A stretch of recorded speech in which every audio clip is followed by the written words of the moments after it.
So, uh,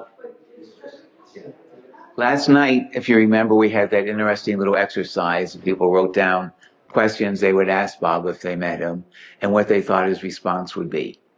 And so, well, got quite a few. I mean, some people decide they'd rather not do that, but I thought I'd read just a couple that we got, and tomorrow I'll read a couple more and so on. So, what can I do to immerse myself in you? Think of me more and more. Repeat my name. Stare at my picture. Take the world less seriously, and God is the only reality. I think I know who must have written this one. What are we to make of artificial intelligence? And how can we hold on to our humanity? Artificial intelligence cannot know real love. And humanity flourishes when love is awakened in the heart. Don't worry, be happy in my love. How can I please you? You have to love so much that all the world you see around you becomes completely unreal. With the time I have left, I have a sense this is one of our older compatriots. Any of us are here, yes. With the time I have left, what can I do that would please you? Make me your dearest friend and constant companion, and share our mutual love with all who wish to know of it. And lastly, how can I love you more? By listening to me in your heart and thinking of me more and more.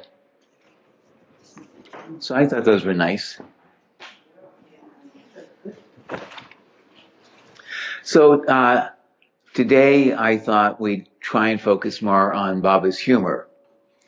And Baba said that when Babajan kissed him, he lost everything. But thank God he didn't lose his sense of humor. And as I said last night, the humor is one of the things that made Baba approachable. And some of this may have just been Baba's nature, because his brother Jal and his sister Mani were also very humorous and took delight in little things. I remember one time Mani laughing about the fact that now that they were all old, every morning when they took darshan in Baba's room at Merazad, it was quite entertaining to watch them try and get up once they were down on their knees. And Mani, as a great mimic, would imitate the various ways different ones of them would try to get up. And Baba also noticed little things. I know one time Mani said that she was sitting, Mani's, what you called her office, was in that little veranda of the cottage in between Baba's house and Mandali Hall. And so she was sitting there typing or doing something. And Baba was being carried behind the lift chair to go into Mandali Hall. And all of a sudden, as Baba came by, I thought, what was that all about? So when she had a free moment, because, it's just the dirt driveway. There's the flower pots and stuff, but it's just gravel. And so Mani went to investigate. And there was a tiny little flower that had come up. And she said she never would even have noticed it. And here Bob was being carried in the chair and he noticed it. Very nice. So I was saying last night, and Anita said it, that the idea of meeting God can be a little bit intimidating. You don't know what are you supposed to do. Anita thought, well, maybe I'll kneel, kiss his hand. In England, in 31, she said, should we shake his hand? Well, in England, they did. In 31, when people came, how do you do, Mr. Baba? Which was interesting. But the idea that thinking that Baba may judge you can be a little bit daunting. And God is not, I don't think, instantly approachable.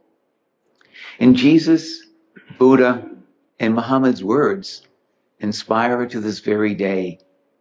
There is no denying the authority with which they taught, the power behind their message. But who can love God with all their heart, in soul and mind, or rid themselves of their desires, or launch a jihad against their lower self. There's something almost intimidating about the power of their messages, something so absolute about their divine status, they are difficult to approach. But the avatar's humanity is our saving grace. Baba's sense of humor is a lifeline thrown to a drowning humanity.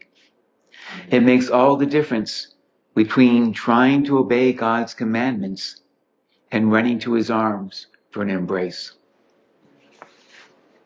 You know, Baba liked to keep the atmosphere light, even though he did occasionally give discourses, but he liked a lively atmosphere. He wanted people to feel at ease. And there's a nice tape made of Baba in the barn in 58, in which he is giving a discourse in the sense that he's having Don Stevens read out one of his messages. And the first time I heard this, I was listening to it in the Meher Baba Information Center in Cambridge. And my shift would be in the evening, and I don't know what it was about that place, but I would instantly get drowsy and start to doze off. And I'm listening to this tape, and Don Stevens has a beautiful radio announcer voice, but it kind of was very soothing, and I was just drifting off. And suddenly, there's this electrifying clap, and it's Baba. And Baba says, "Don, you're putting us all to sleep." And it's interesting, I've gone back and listened to the tape again, and the clap is just an ordinary clap, but that first time, it was just amazing. And then Baba said, "Don, do you understand what you're reading?" And Don said, "I think so, Baba." And they said, "Well, explain it." And Don starts to explain it. No, Erich clarifies. No, Baba means explain it so that he can understand it. So Baba would often just turn to somebody and say, "Tell me a joke. Say something amusing." And Mani said, Mani being Baba's sister, telling Baba a joke was no joke. Because Baba would just turn to you, and just like that, your mind would be blank. And you didn't know what to say, and Baba's waiting. And Baba always wanted everything done very quickly. And you feel really bad. And the person who really epitomized that was Rhoda Mystery. Because around Baba, her mind was always a blank. She would just stare at Baba and just be lost. And Baba enjoyed this immensely. And one time, when she was visiting, it was a time when Mani was reading, I think it's called The 3 Grain Men. Maybe you've read that book. And it's about 3 gnomes, Sneezeworth, Bald Penny, and third one, I have it written down somewhere, who go off looking for a daughter. And, Cloudberry. And so anyway, Moni's reading this, and then Bob would stop her and say to Rhoda, "What are the names of the gnomes?" And Rhoda didn't have a clue. And Baba would go, point to the back of his head, "Bald Penny?" She still wouldn't get it. And so Bob was just having fun with her. But, she took it very seriously. When she went back to Bombay, she spent the next 9 months, however long it was, like a mantra, just repeating the names over and over again. So when she came back and Baba asked her, she'd be ready. And you probably know what happened. Baba never asked her. But he did start a new game, which is he got a lot of delight out of Kaka. Kaka just lived for Baba. And at the end of his life, there was very little he could do because physically, Mani said he was just a doddering old hobbit shuffling along.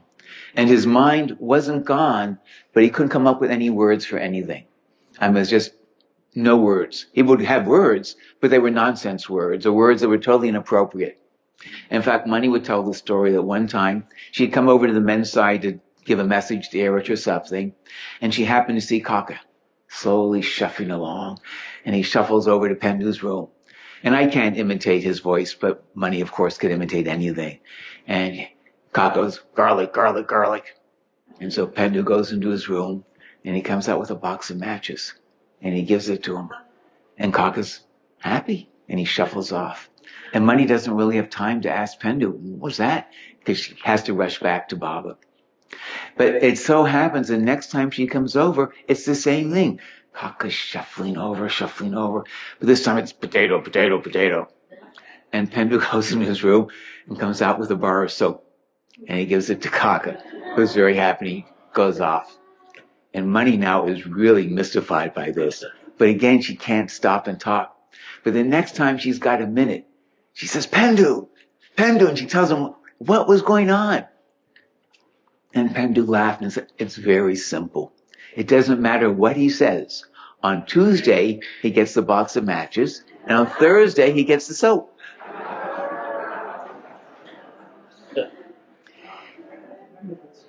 So one thing that Baba would do is that when the lift chair, there would be the gardener and different of the servants around. They were called boys. Even the women were called girls. I mean, the grown women, different time.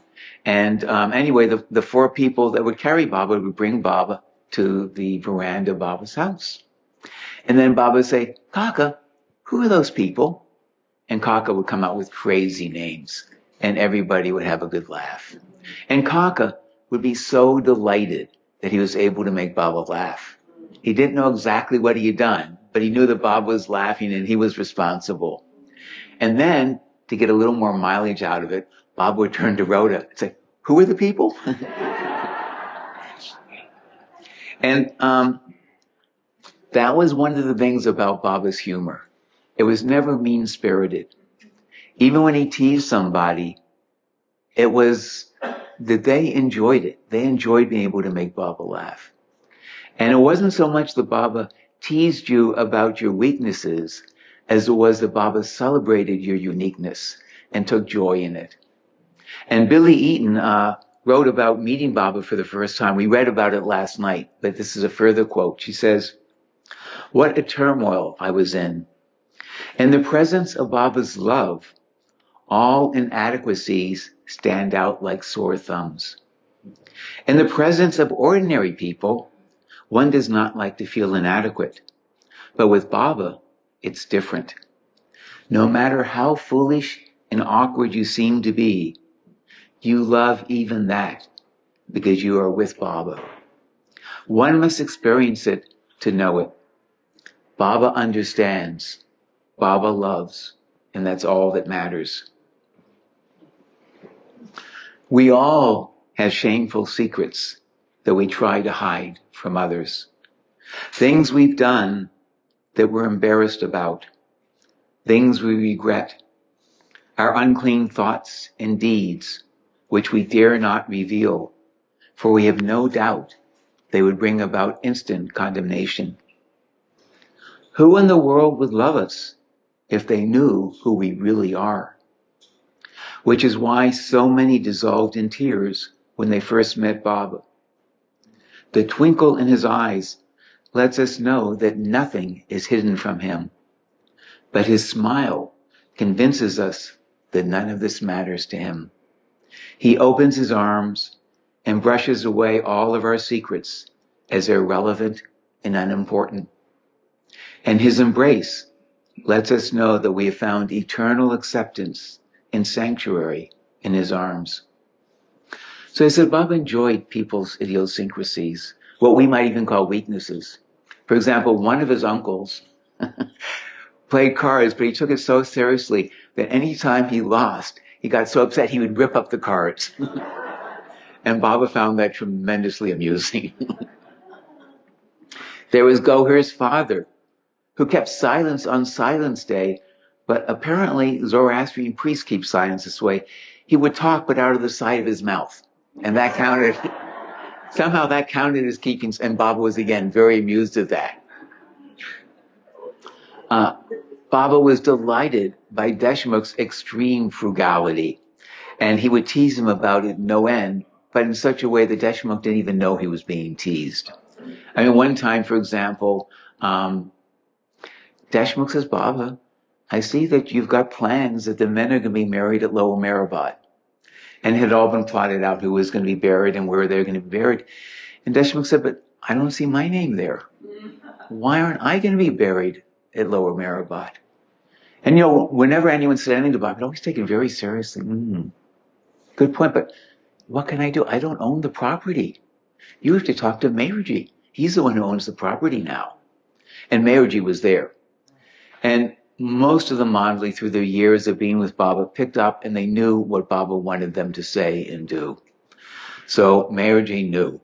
And he said, oh yeah, of course. You'll have to buy a plot though. And then he gave some ridiculously exorbitant sum of money that would cost to buy a grave plot at Lower Mirabai. And Deshmukh thought it and said, no, it's okay, Baba. I'll be buried in Nagpur. At one point during one of the Sahavas programs, I don't know why, but they hired a cook to help cook the meals at Mirzad. And apparently this guy was quite a character. Very flamboyant, lot of gestures, very, just a real character. And Baba enjoyed him tremendously. And at one point he came to Baba and he said, you know, Baba, when I first came, I thought you were a very good man. And the next day I realized you were a saintly person. And now I know you're God. But still, first thing I do when I come every day, I have to bow down to Kaka. Because Kaka was the manager and was very strict. And Baba thought that was hilarious. And so according to Bao and Lord Meher, Baba would go out of his way to find opportunities to talk to this person. And something about his life must have been revealed to Baba, because Baba said one time something like, you know, I know something about you, but I wonder about your character. And because apparently he was a womanizer. And he said, Baba, he pulls out a handkerchief. He said, you see this handkerchief, Baba? It is my handkerchief. It is my handkerchief because I bought it. Every woman I sleep with, Baba, I pay for. So where's the sin in that, Baba? You're God. Tell me, where is the sin? And Baba just laughed and laughed. Of course, with the mandali, Baba was very strict. I mean, one time in the 60s, and for some reason in my mind, I think this might have been in 67. So it was very near the end when Bilda Page was visiting. And Naja had come over to the men's side, probably to see if, you know, because she would make food separately for Western type people like Bilda Page, because they couldn't eat the spicy food that the Indians would eat. So she probably came over to see if it was fine. And on her way back, she stopped and said something to Pendu, her brother. And Naja had been with Baba as a little girl. They grew up, you know, they were cousins. And she remembers as a little girl hearing Baba as a boy singing early in the morning. And she would get up and go to her window and listen to Baba singing because their houses weren't that far away. When Baba had a little temple in Kasbah Path, she would make food for it. Shireen might showed her some dishes to make that Baba liked. So she'd been with Baba at this point for 50 years, 60 years. And she comes over to the women's side and Baba starts blasting her. What were you doing? Cavorting with the men. Spending all that time. As if Naja had any interest in any of the men. And the only one she had talked to was Pendu, her brother. But that's how strict Baba was. And I suspect that this had nothing to do with Naja, but might have been a lesson for Bill. That this is how seriously you have to take my orders. And another person that Baba enjoyed, it said, was Kaka. And Kaka, well, in his younger days, Kaka was very fierce. And in fact, I remember Erich often saying, you know, it's just too bad you people didn't get to meet Kaka. You didn't get to meet Beidel. They were lions. All you have now is you're seeing all of us, we're just old and decrepit, but they were something in his love. And so Kaka was just 100% for Baba. And when the women came over, Baba wanted Kaka to tell them, to give them a lecture on how to behave. And apparently his English wasn't great. Well, not apparently. His English wasn't very good. But the essence of the lecture came down, you are not here on vacation. This was when they were in Europe. You haven't come here to go swimming. You've come here to be with the master. No argue, no discuss.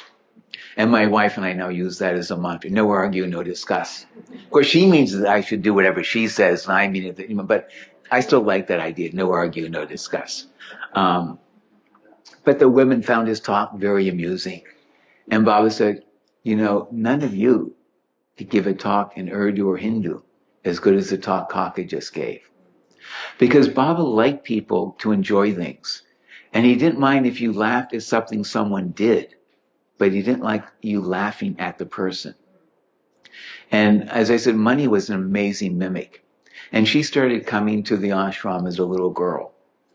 And there was someone, and I don't remember now, maybe Andrea knows, whether it was Sunamasi or Kaman Marcy, but one of the older women was a little bit stout and apparently had a funny way of walking, kind of waddle from side to side. Which one? I think Carmen Masi. Okay, Carmen Masi. And Money, of course, could imitate this perfectly as a little girl. And the other women Mandali found this very funny, and they wanted Baba to see it. So Baba said, okay. And he told Carmen Masi, go out and sit at the gate and do guard duty to make sure that no man enters the compound. So she was safely away. And then Money did her imitation, and it cracked everybody up, except for Mansari. Because Mansari was more old school. And traditionally in Indian culture, you respect your elders. And not only do you respect your elders, but this is like almost 2-generation difference in age. And so Mansari was outraged that this little girl was making fun of this older woman. And so she did not find it amusing. But she said she was so happy that when Money was finished, Baba let her have her fun, let all the women laugh. And then Baba went out himself to get Carmen Masi and gave her his arm, and they walked back to join everybody. And Mansari was so touched at that. Which, again, I'm going to interrupt myself, but it reminds me of the time that Dunn had muscular dystrophy. Dunn was, one of that extended Sakta family. There are thousands of them. But they all had muscular dystrophy except for Roshan, who was Dunn's. Most of you may know Roshan and Sam Carawala. Well, Dunn was the sister. She lived a really long time, but as she lived, she got progressively more and more crippled. But this was back in the 50s, I think, and she could still walk a little bit, but with difficulty. And Bob announced one day, let's go to the movies. And come on, Dunn, you come with us. And Dunn said, no, Baba, because Dunn knew that, she was very slow and she couldn't and Baba was very fast and she couldn't keep up and it'd just be a drag on Baba. So no, I want you to come. So then Dunn had to come. So they get to the movie theater and Dunn is very slow getting out of the car because she's half crippled. And Papa is there. And as many of you know, Papa had quite a temper. And Papa starts yelling at Dunn. You're holding Baba up. What are you doing? Hurry up. And Baba says to Papa basically, shut up. And then he goes over and he takes Dunn's hand and he escorts her to the movie theater. And Dunn said after that, her favorite song was always, I Walk with the King. Because whenever people sang that, it would remind her of walking with Baba to the movie theater. Baba said, another one who Baba liked, just because of the fact that idiosyncrasies, was Baba Das. And we don't know many stories about Baba Das. But Baba Das is someone who would wander around India telling people about Baba. He's the one who had a long beard and sort of dressed like a sadhu often. And sometimes people would go to take darshan of Baba Das when he was traveling. And apparently he also was kind of annoying. And because Baba sort of said, yeah, I know to the men Mandali, none of you can get along with Baba Das. But he's done great work for me. But his greatest work is when he tells me about his work. Because his speeches are so full of non sequiturs and just jumbled. No one can make heads or tail of what he's talking about. And so I really like that. But none of you should criticize him because he's done such work for me. And speaking of not criticizing, Baba's mother was someone who, when she came, totally disrupted the ashram. Because Baba, this would be back in the, late 30s, 40s on the blue bus and so on. And that was a time, as always with the women, where Baba was being very strict. And Sharimai would come, rules don't apply to me. I'm not a disciple. I'm Baba's mother. I can do whatever I want. And that caused problems. And one of the things that she wanted is she didn't want to follow this stupid diet that they were having rice and dal and only vegetables, no spices. She was a good Parsi. She wanted spicy food and meat and so on. And so one time they were in Jabalpur. And I think this was Sam and Dottie's Navjot. So Banu Masi, who was Sam's mother, was coming from Bombay. And so Shireen Mai heard about this. And she told Guy Mai, write your sister and tell her when she comes. And I don't remember now if it was pomfret or Bombay duck, but some fish from Bombay. Tell her to bring some when she comes. And Guy Mai says, but no fish is allowed here. Shireen Mai waves it aside. Not for you, but for me it's okay. And when she comes, don't have her, report to Bob, have her give it directly to me. So Guy Mai, right? Because Guy Mai had been told by Baba, do whatever my mother says. So she was always stuck because she knew that Baba said do this, but Baba always said do whatever my mother says. So she said, okay, well, I have to. So she wrote her sister, and when Banu Masi came, she had the fish all nicely wrapped up, and she comes and she hands it to Shireen Mai, who gives it to Guy Mai, who gives it and says, cook it now, cook it quickly. So Guy Mai cooks it up. And there are a lot of different versions of this story, so I don't know what's the most accurate, but the gist is always the same. That Guy Mai cooks the food, the fish, and she serves it to Shireen Mai. And two cats appear out of nowhere. And in one version of the story, they jump on her shoulder. And one of the things she really didn't like was cats. And so she got so nervous, she threw the fish on the floor to get the cat, and the cat took it. Another version, the cat just takes the fish anyway, jumps up the table, and each version is the same, the cats get the fish. Meanwhile, Baba comes in. What's this? I smell fish. Why is there fish here? Guy Mai. She said, well, Baba, your mother. And Baba said, Mama, you know there's no fish allowed here. Said, that's for your disciples. I have diabetes. The doctor said it's good for me. No, you shouldn't disobey my orders. He said, well, you didn't let me get away with it anyway. I know you did that, Baba. I know that was you and the cats. And Baba said, well, now do you believe I'm God? She said, well, you're God to all of them, but you're still my child, Mayrog. So when she came, it made life a little difficult. And, like one time again, I think Manu, Guy Mai's daughter, had made a typical spicy Parsi dish for Shireen Mai. And of course, Baba just happens to be walking by when Manu has got the plate with the spicy food on it. And Baba says, what do you have there? And Manu says, I've got some, whatever it was, pati or something, I don't remember the dish. And for what? For your mother, she wanted it. And Baba said, but my mother can't eat spicy food. Hey, let me see. And he tastes it. I think that's a little too spicy for her. And he eats a little more. Yeah, he finishes off the whole plate. And Shireen Mai, oh, Mayrog, you'll never let me enjoy anything. But one time she sort of got the better of Baba because she was coming. They were at Lanavla now. And Baba told Erich, go to the train station and pick her up. And on your way here, do your best to convince her basically not to come and to leave right away. And as some of you know, Erich was one of the most convincing people in the world. He was just so sincere and so honest no matter how much he lied. And you just believed him. And very skilled. And so he picks her up and he tells her how happy he is. Oh, and everybody's going to be so happy to see you. And you've come at the most perfect time because we've had rain. And Lanavla is sort of Maharashtra's version of a hill station. Lots of forest and waterfalls. And compared to drab, dry, dusty desert Ahmednagar, it's just very beautiful. It's just the right time because we've had rain and now everything is green and lush and going on about how wonderful it's going to be now that she's come. And he said, but there's one little problem. And she said, what's that? He said, well, now that we've had rain, the snakes are coming out. And there were two things, aside from cats, two things that Shireen Mai didn't like. One was drunks, and two was snakes. And he said, yeah, just the other day, Alabel killed a 9-foot cobra. But, there's nothing, we have bamboo staves everywhere. So as soon as anyone sees, they blow a whistle, and we come, and we kill, no problem. He's going on about this, but, otherwise, it's wonderful. Although, now that the ground is a little flooded, scorpions are coming out of their holes. And she just looks at him and she says, what else has my Mayrog told you to tell me?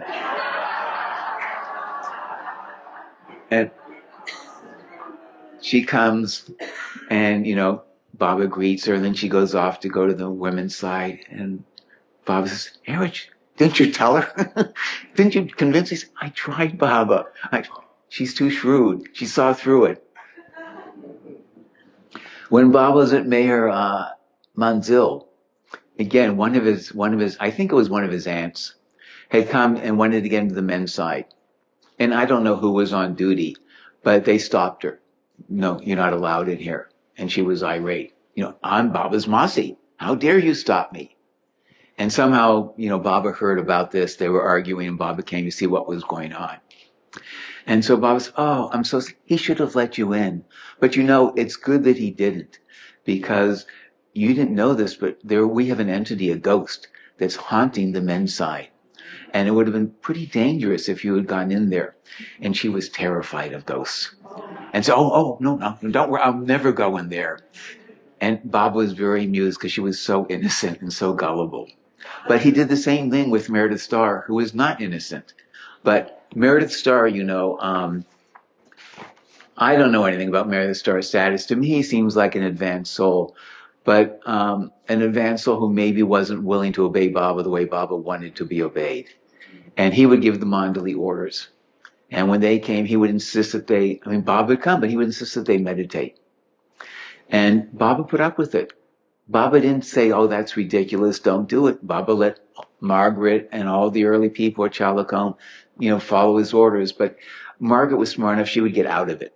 And they would retreat to a room, and they were with Baba, and they look out the window, and there's Quentin Todd trying his best to meditate.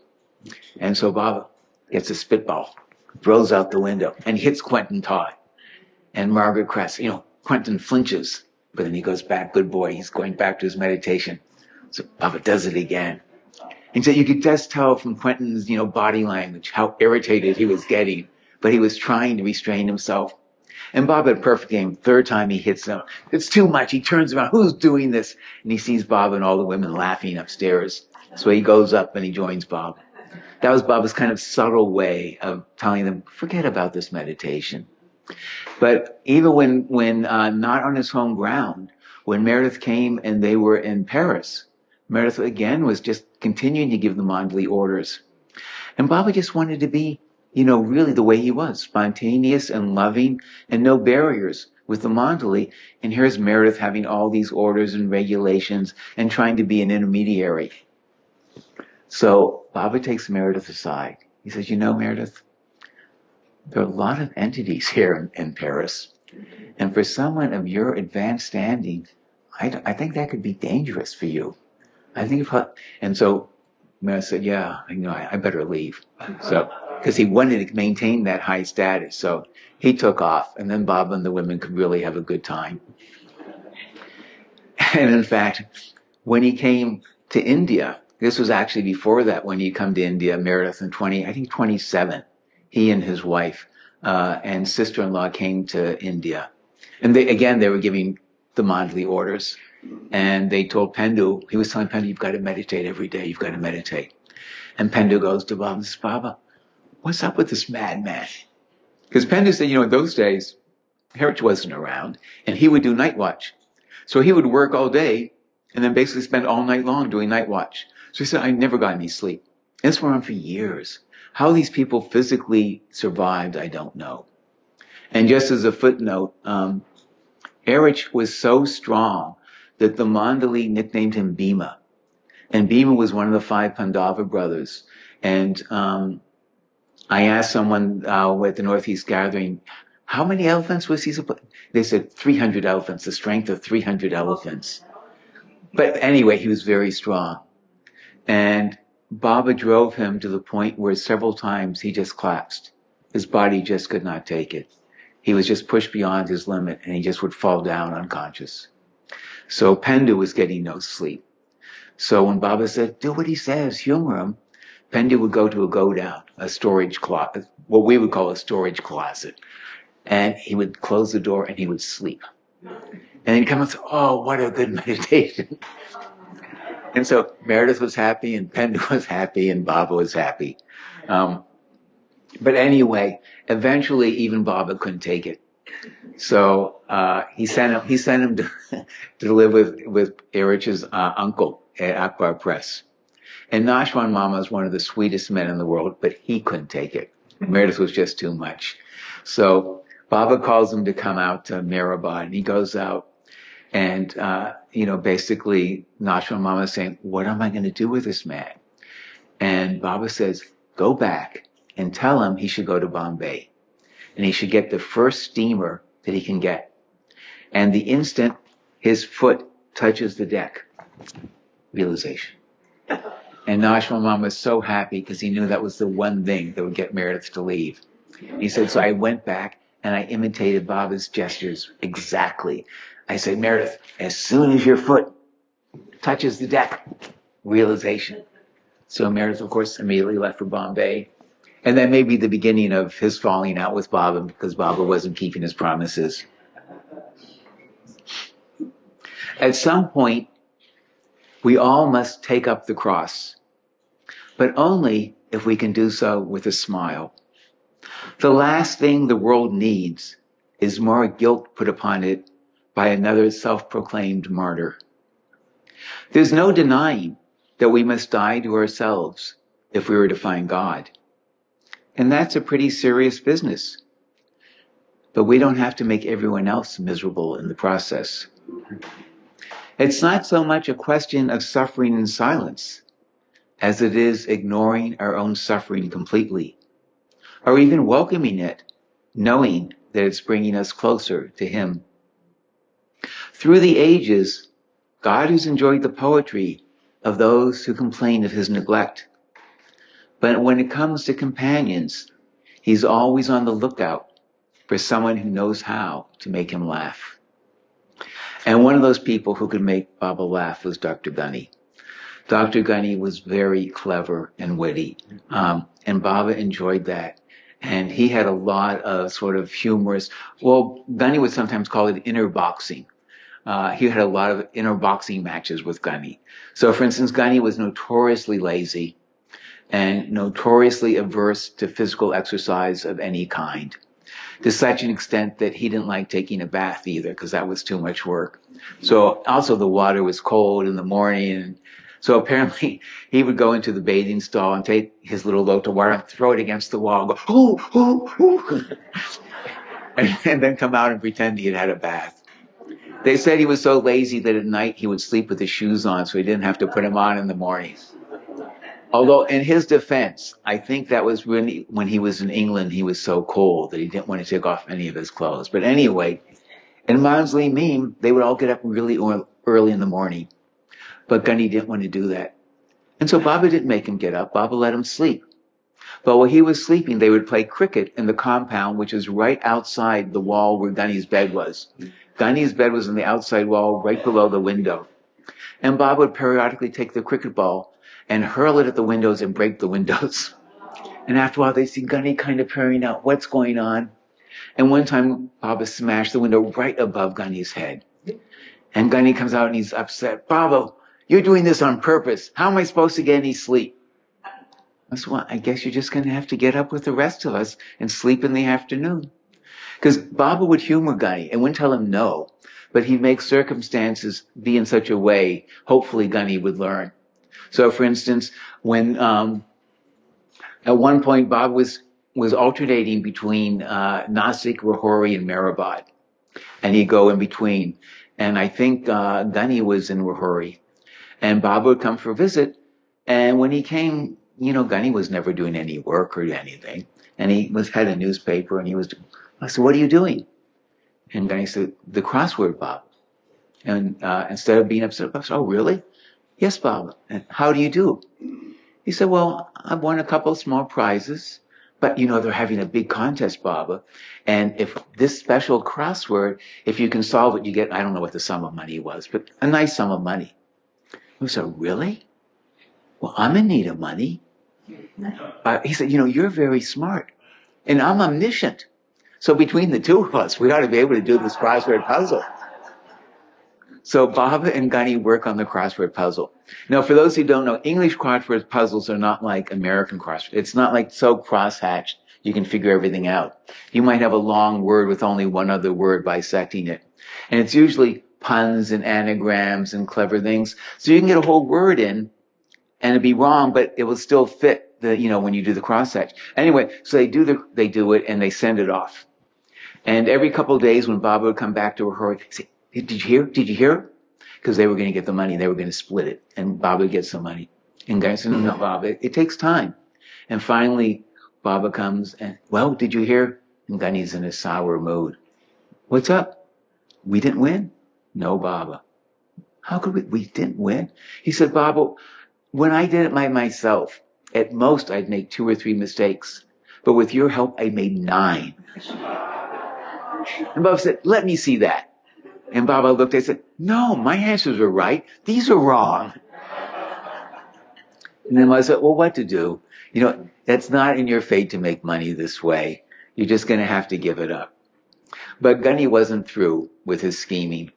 And at one point, Baba came and he was reading a book about mind reading. And Baba said, what is this? Gunny said, Baba, I decided if I learn how to read minds, I can go to Japan. I don't know why Japan, but I can go to Japan and make lots of money. And Baba said, oh, great, I need money. We're always short of funds. I tell you what, I will give you clairvoyance and clairaudience. I will give you powers. But you have to share 50-50 with me the money you make. And you go to Japan and you will be Professor Uganzi, which apparently means Mr. Lazy, Professor Lazy. And you make all this money and you send it back to me. And I promise I will give you these powers. And they wrote a contract where Baba promised, I will give Gunny these powers. And Gunny's part, all he had to do was just have only milk for his food for 1 year. And Gunny thought, okay, I can do that. That's not physically, there's no labor involved there. And after 2 days, Gunny said, Baba, I can't do it. I can't do it. I smell of milk. My urine smells of milk. My sweat smells of milk. Oh, please release me. I said, we signed a contract. He said, no, Baba, I'm going to die. I said, okay, I'll see to it that you don't die. And so Baba's plan is they write to Dake in Ahmednagar, and he brings a funeral bearer. I guess it's some big platform. And they do a funeral procession through Rahuri. And he has Gunny shouting loudly the Islamic prayer for the dead. And they do all that. And then Baba says, okay, that guarantees you will not die. But after a couple of days, Gunny says, I just can't do it, Baba. I'm going to quit. And Baba said, okay, what's the deal? And they said, you were never going to give me powers, were you? This is all you're doing. Because I think Baba maybe made him feel the suffering a little more than you normally would if you just had milk. But that was Baba's fun with Dr. Gunny. But Gunny was so clever that when he could complain and get away with things that the other men couldn't. And sometimes if the other men were having a hard time about something, they would tell Gunny because they knew that he could code Baba in a way that Baba would find amusing and would accept. Because Baba said they were friends since, basically the English translation was basically since they were both in diapers, he had known Gunny. So Gunny had a lot of latitude there. But I think it was mostly because he was so clever and funny. So at one point, and again, I think they were in Rahuri, although maybe Toka, it doesn't matter. And Bidal was put in charge of the kitchen. And Baba, of course, was always very frugal and never gave people very much money to buy things. And so Bidal, when he went to the market, special deal on pumpkin. So he bought a truckload of pumpkin. It was so cheap. And every single day, it was very easy to cook. You just slice it up. Pumpkin means basically squash, duty. And so every day he would cook pumpkin. And the men were going crazy. And they said, Bidal, you got to change it. You could not sway Bidal. He was another one like Kage. He had, nope, pumpkin it is. So finally they go to Gunny. And Gunny writes a ghazal. And at that point, they had a must ashram. And the must loved music. And I think they had hired a singer just to entertain the must. So Gunny writes a ghazal to teach this guy who will then sing it to the must. And one of the lines was basically, Bidal Seth is such a bumpkin. all he does is serve us pumpkin. And I don't know the other verses, but he sings this song, and the musts love it, and the musts start singing it. And Baba says, here's the song. What is this all about? And so then he finds out that Bidal's serving pumpkin every day, and Baba says to Bidal, no, you got to get a different vegetable. And in one version I heard or read, they actually made him go bury all the pumpkin that he had left. But what I thought was funny is the song became so popular, people in the village started singing it. At one point, when Bidal's name was not Bidal, it was Rustam. But at one point, Baba had the mandali starting to write poetry. And by all accounts, Rustam's poetry was just horrendously bad. And so bad that it was amusing. And Baba would praise him to the high heavens. So he was going to be the next Hafiz, he was going to be the next Rumi. And Rustam took it all very seriously. Because when Baba said things like that, he took it seriously. And so Rustam is quite excited about his poetry. And Bidal decides, now that he's going to become a great Persian poet, he needs a new name. And so he nicknamed him Bidal, Aga Bidal. And I'm sure, I'm not a linguist, that there's some little dig in there, but I don't know what it is. But then Baba always liked to turn the tables. So Bidal at one point said to Baba, the problem is sometimes when the muse strikes, I'm not in a position to write down the lines and I lose them.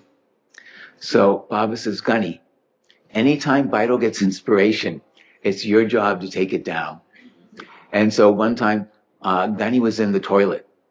And Bidal gets a thought. And he's pounding on the door, Gunny, come out. And Gunny had to rush out to take down this great thought. And when Gunny told that to Baba, Baba thought it was very amusing. But that was typical Baba, to kind of turn the tables on someone. Like for instance, Alaba was something that Baba enjoyed. But he said, Alaba loves me so much that he forgets to obey me. And Buzz was mentioning Pukhar's diaries the other night. And in the Pukhar's diaries, there's a phase where Baba is just giving Alaba hell every day. He's making Alaba weep. And the reasons are things like, one of the orders was, for instance, you should not hand Baba anything. And Baba would be sitting in the chair, and let's say there's a piece of paper or a pen, and it would fall on the floor. And Alaba's love was such, instantly, he would rush to pick it up and hand it to Baba.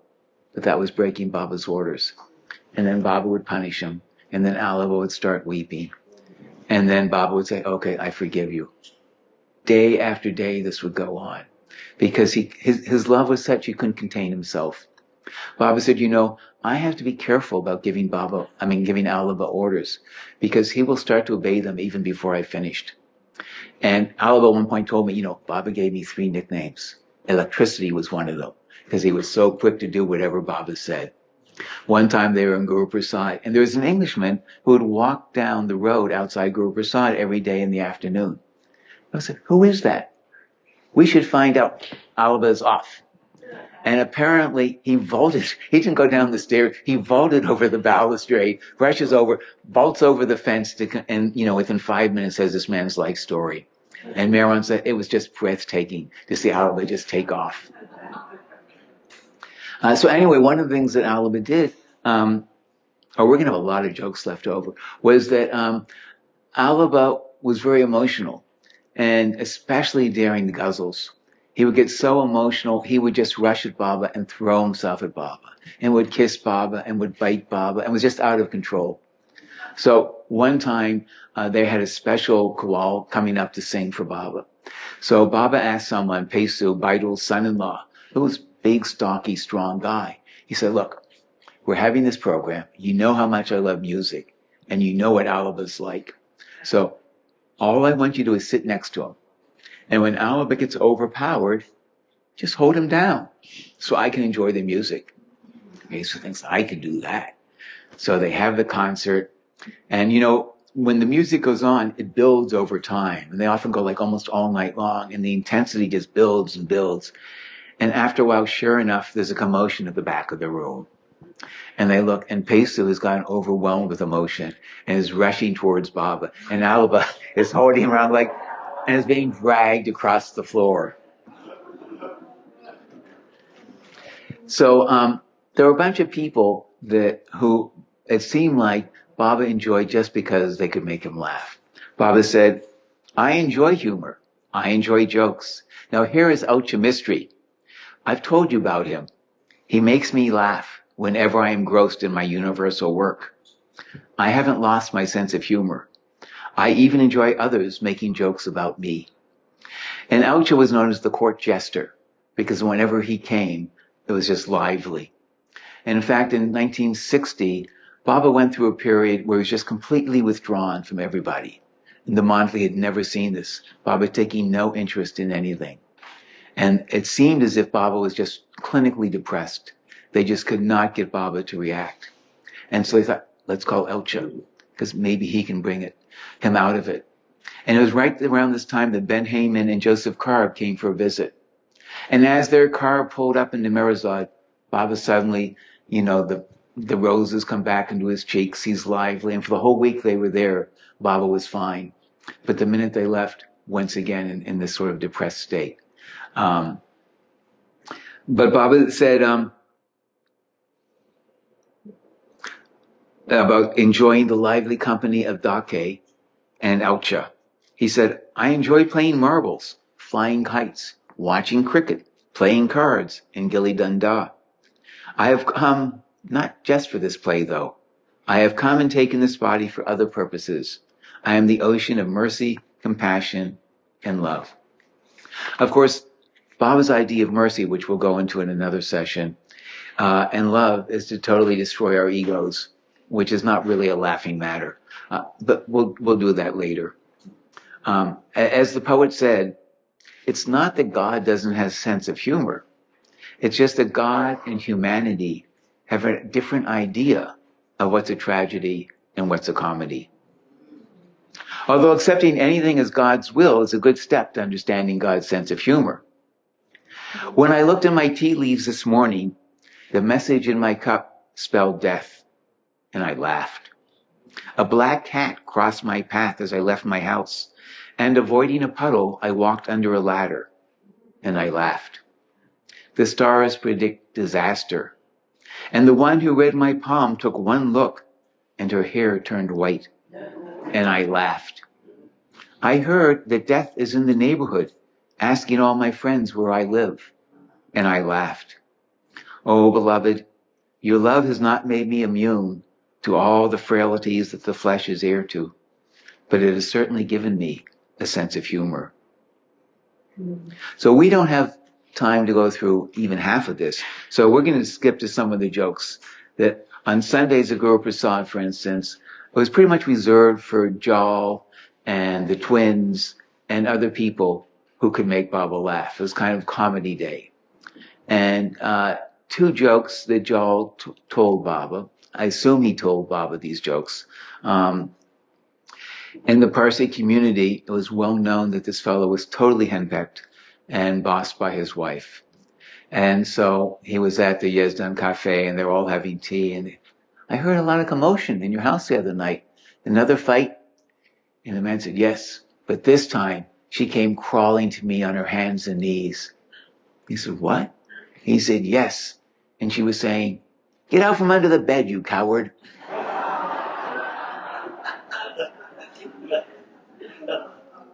One time, there was a man who went to a restaurant, and at the end of the meal, he picked up 2 spoons from the table and put in his pocket and started to walk out. And so the waiter stopped and said, sir, what are you doing? He said, no, it's okay. And he took out a little bottle of medicine. And on the label it said, after each meal, take 2 spoons. Charles Purdom was a very proper British person. And he told Baba a joke once. And Money said part of the joke was that it was Charles Purdom telling it. And Charles Purdom's joke was that there was a Christian home for wayward girls, and they would raise these women until they were 16 or 8, some age, let's say 18, and then they'd be sent off into the world. But before they did that, they had an interview with Mother Superior. And so she would say, Andrea, you know, tomorrow you'll be leaving us. Have you thought about what you're going to do? And Andrea said, yes, Mother. I've decided I want to be a prostitute. She's shocked. Doesn't know what to say. So, you know, I think maybe you should sleep on it tonight, and tomorrow we'll have another discussion before you leave. And so Andrea goes to bed, and next morning she comes to see Mother Superior. Well, did you think about it? Yes, Mother. And I've decided I want to become a prostitute. Said, oh, thank goodness. I thought you said Protestant.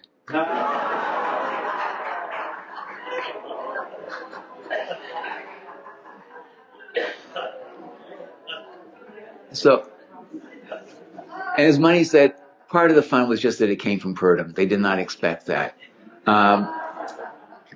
So, yeah, we'll have a lot. We'll just have a session with more of the jokes, but we can't do it today. But Baba's sense of humor stayed with him all the way to the end. And in fact, like 4 days before Baba dropped his body, Baba came up with a little ditty. And I think it was Sai Baba Baba Jan Meher Baba Che Bhagwan, which is basically Baba is God. And of course, Kaka couldn't say it. He just came up with strange words. And he would sing it to Baba, and Baba laughed like anything. Erich wrote, his brother, we laugh like hell. We haven't laughed like that in ages. And Kaka, of course, once he's done, is so happy and pleased that he's made Baba laugh. And so, as I said, Baba would often say to people, tell me a joke. And Erich said, I'm not a joke teller. I don't have any jokes. But knowing that Baba could say it, I saw a thing in the newspaper. And it was an article about a monk, I'm going to say in Tibet, I don't remember exactly. And the monk had left, and he told his disciples as he was leaving, I will return. But he never came back. And the newspaper article was that every day they changed the monk's bed sheets, they swept the floor, they changed the water. And the gist of it was, if you took all the water from every glass that they emptied every day to put fresh, it would make like an ocean. If you took the bed sheets, tied them together, it would reach the moon. If you took all the dirt they swept up, it would be bigger than Mount Everest. Erich thought, that's pretty funny. So around, again, 4 days before Baba drops the body, says, any jokes? And Erich says, and he rushes to a room and he comes back with the newspaper article. He says, this is pretty funny, Baba. And he reads it out. No reaction whatsoever. And okay, that didn't work. But then on the night of the 30th, Baba's lying in bed, and this is, when Baba, any movement would cause spasms. Of course, except when Dr. Grant visited him that day, in which Baba was fine and was treating Dr. Grant like he was the patient and telling Dr. Grant what he should eat and what he shouldn't eat. So Baba makes some gesture, and Erich is trying to read it because he doesn't want Baba to have to repeat the gesture, but it doesn't make any sense to him. Seems like Baba's saying, I will return. He doesn't know what that means. And he's sitting there, and after 10 minutes, Baba, do you mean like the monk? I'm like the monk, I will return. And Erich was very pleased that Baba had remembered that story. In fact, even the next day, on the 31st, Padre came to treat Baba and gave him some homeopathic medicine. Baba said, you're a barber. Your medicine's no good at all. And Padre said, no, Baba, it's 3 doses. You've only had 1 dose. Just wait till you've had the 3rd dose. And Baba's teasing about how awful it is. And Padre said, Baba, I think it's time to close the shop. And Baba said, close the shop? I'm just about to open the shop. And only, a few minutes later, Baba flung the doors wide open. And